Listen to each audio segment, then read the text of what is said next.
So we were able to intercept yung kanilang engagement, yung kanilang transaction, and fortunately we were able to arrest them in flagrante delicto while doing the crime itself.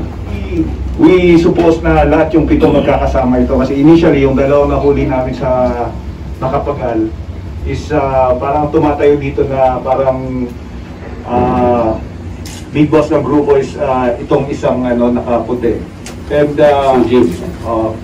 so the rest na 5 na sumunod is they were to the rescue after nung nahuli yung boss nila.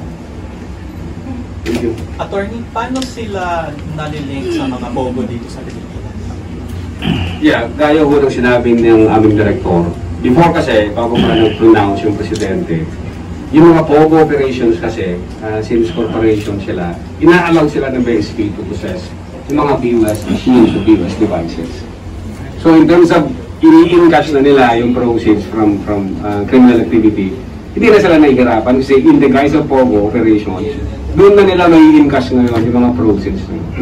But since after nung pronouncement, it seems na hindi na nila nagagawa yon, I think mukhang tinigil na yata ng BSP yung allowance na yon.